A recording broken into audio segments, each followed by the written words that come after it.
ചെറിയ ചിലവിൽ സ്ഥലങ്ങൾ കണ്ടുവരാൻ വേണ്ടി KSRTC ഒരുക്കുന്ന ബഡ്ജറ്റ് ടൂറിസം ഉല്ലാസയാത്രയുടെ ഭാഗമായിട്ട് 5 മണിക്ക് തന്നെ പുറപ്പെടുകയും ചെയ്തു. 7 മണിക്ക് ബ്രേക്ക്ഫാസ്റ്റ് അറേഞ്ച് ചെയ്തിരിക്കുന്ന റെസ്റ്റോറൻറ്റിലെത്തി. അപ്പം, പൂരി, പൊറോട്ട, മുട്ടക്കറി, വെജിറ്റബിൾ കുറുമ എന്നിവയായിരുന്നു വിഭവങ്ങൾ. ബ്രേക്ക്ഫാസ്റ്റ് കഴിച്ചതിന് ശേഷം 8 മണിയോടുകൂടി അവിടെ നിന്ന് പുറപ്പെട്ടു.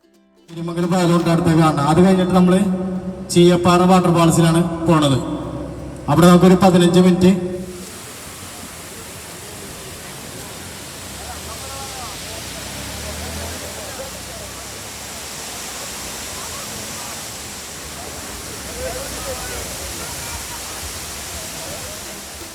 അല്പസമയം അവിടെ ചിലവഴിച്ച് വീണ്ടും യാത്ര പുറപ്പെട്ടു. റോഡരികിലെ ഏലത്തോട്ടങ്ങൾ കണ്ടും പ്രകൃതി ഭംഗി ആസ്വദിച്ചും യാത്ര തുടർന്നു. ഒഴിവ് ദിവസമായതിനാൽ വളരെയധികം ട്രാഫിക് ഉണ്ടായിരുന്നു. അങ്ങോട്ടും ഇങ്ങോട്ടും ധാരാളം വാഹനങ്ങളായിരുന്നു പോയിക്കൊണ്ടിരിക്കുന്നത്. മാത്രവുമല്ല, ഹൈറേഞ്ച് ആയതുകൊണ്ടും വളരെ സാവകാശത്തിലാണ് ബസ് പോകുന്നത്.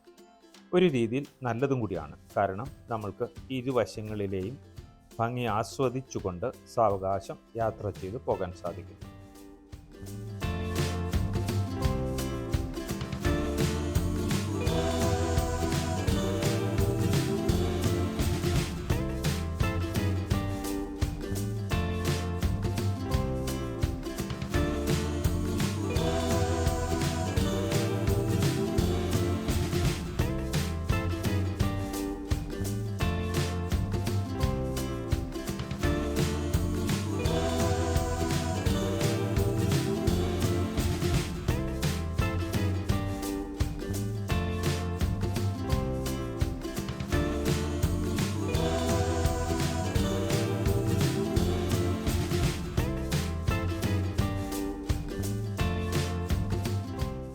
പത്ത് മണിയോടുകൂടി മൂന്നാറിലെത്തി.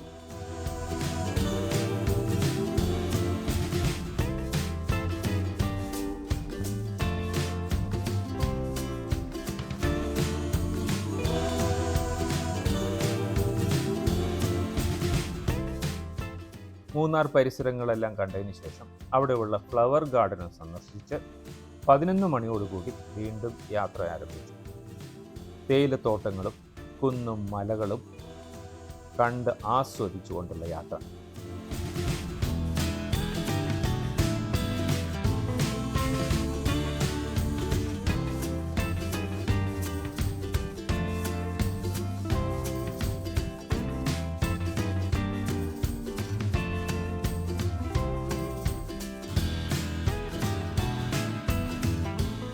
പതിനൊന്ന് 45 ആയപ്പോഴേക്കും മാടുപ്പെട്ടി ഡാമിലെത്തി. മാട്ടുപ്പെട്ടി എന്നാണ് നമ്മൾ പൊതുവെ പറയുന്നതെങ്കിലും അവിടെ എഴുതിയിരിക്കുന്നത് മാടുപ്പെട്ടി എന്നാണ്. വീണ്ടും അരമണിക്കൂർ യാത്ര ചെയ്ത് ഡാമിൻ്റെ മറുഭാഗത്തെത്തുകയും അവിടെ അല്പം നേരം നിർത്തി അവിടെയെല്ലാം നടന്ന് ആസ്വദിച്ചതിന് ശേഷം വീണ്ടും യാത്ര തുടർന്നു വട്ടവടയിലേക്ക്. വടക്കൻ പറവൂർ ബസ് സ്റ്റാൻഡിൽ നിന്നും അറേഞ്ച് ചെയ്തിട്ടുള്ള യാത്രയുടെ ടിക്കറ്റ് ചാർജ് 770 രൂപയാണ്. കൂടാതെ ആഹാരത്തിനും ട്രക്കിങ്ങിനും കൂടി 480 രൂപയും കൂടി കൊടുക്കണം.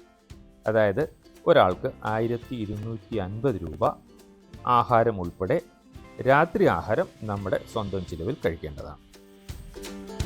കേരളത്തിലെ എല്ലാ KSRTC ബസ് സ്റ്റേഷനുകളിൽ നിന്നും വിവിധ ഭാഗങ്ങളിലേക്ക്, അതായത് പ്രസിദ്ധമായ ടൂറിസ്റ്റ് ഡെസ്റ്റിനേഷനിലേക്ക് കൂടുതലും സിംഗിൾ ഡേ ട്രിപ്പ്, അതായത് വളരെ രാവിലെ പോയി രാത്രി വരുന്ന തരത്തിലാണ് ട്രിപ്പുകൾ ക്രമീകരിച്ചിട്ടുള്ളത്. അപൂർവം ചിലയിടങ്ങളിൽ നിന്നും ദൂരസ്ഥലങ്ങളിലേക്ക് പോകുന്നത് 1-2 ദിവസം തങ്ങിയിട്ടുള്ള ട്രിപ്പുകളും അറേഞ്ച് ചെയ്തിട്ടുണ്ട്. വളരെ ചെറിയ നിരക്കിൽ കേരളത്തിലെ ഒട്ടനേകം സ്ഥലങ്ങൾ കാണാനുള്ള ഒരു അവസരമാണ് KSRTCയുടെ ബഡ്ജറ്റ് ടൂറിസം. വഴിയിൽ ഗംഭീര തിരക്കായിരുന്നു. ഞായറാഴ്ച ആയതിനാൽ ടൂറിസ്റ്റും മറ്റ് ബസ്സുകളും വാഹനങ്ങളുമായി ഗംഭീര തിരക്കായതുകൊണ്ട് തന്നെ 3:30 മണിയോടുകൂടി വളരെ വൈകിയാണ് വട്ടവടയിലെത്താൻ സാധിച്ചത്. അവിടെ ഒരു റെസ്റ്റോറൻറ്റിൽ ഉച്ചയൂണ് അറേഞ്ച് ചെയ്തിരുന്നു. ഫിഷ് ഫ്രൈയോടുകൂടി ഊണും കഴിച്ച് അല്പസമയം ചിലവഴിച്ചതിന് ശേഷം 4:30 മണിയോടുകൂടി മലമുകളിൽ കൂടി ചുറ്റി വരുന്ന ഓഫ് റോഡ് ട്രെക്കിങ്ങിന് വേണ്ടി 90 പേർ യാത്ര പുറപ്പെട്ടു. വട്ടവട വളരെയധികം തണുപ്പുള്ള ഒരു പ്രദേശമാണ്. അതായത് വർഷത്തിൽ 12 മാസവും തണുപ്പ്. ചൂടുകാലത്ത് പരമാവധി 20 ഡിഗ്രി മാത്രം വരികയും തണുപ്പ് കാലത്ത് 5 ഡിഗ്രിയിലേക്ക് വരികയും ചെയ്യുന്നതാണ് വട്ടവട എന്ന ഗ്രാമപ്രദേശം. അതുകൊണ്ട് തന്നെ strawberry, apple, peaches, pair, blackberry, plums, orange എന്നിവ ധാരാളം കൃഷി ചെയ്യുന്നു. ടെറസ് ഫാമിംഗ് അല്ലെങ്കിൽ സ്റ്റെപ്പ് ഫാമിംഗ് എന്നറിയപ്പെടുന്ന തട്ടുകളായി വിഭജിച്ചിട്ടുള്ള കൃഷി രീതിയാണ് ഇവിടെ പിന്തുടരുന്നത്. ട്രെക്കിംഗ് എല്ലാം കഴിഞ്ഞ് തിരിച്ചു വന്നപ്പോഴേക്കും അതേ റെസ്റ്റോറൻറ്റിൽ ചായയും കടിയും അറേഞ്ച് ചെയ്തിട്ടുണ്ടായിരുന്നു. അല്പസമയം അവിടെ ചെലവിട്ടതിന് ശേഷം 7:30 മണിയോടുകൂടി തിരിച്ചുള്ള യാത്ര ആരംഭിച്ചു. വെളുപ്പിന് 2 മണി കഴിഞ്ഞപ്പോഴേക്കുമാണ് തിരിച്ചെത്തിയത്. KSRTCയുടെ ബഡ്ജറ്റ് ടൂറിസം ട്രിപ്പുകൾ സൂപ്പർ അടിപൊളി എന്ന് തന്നെ പറയാം. കാരണം ചെറിയ തുകയ്ക്ക് നമ്മൾക്ക് പല സ്ഥലങ്ങളും കണ്ടുവരാൻ സാധിക്കും.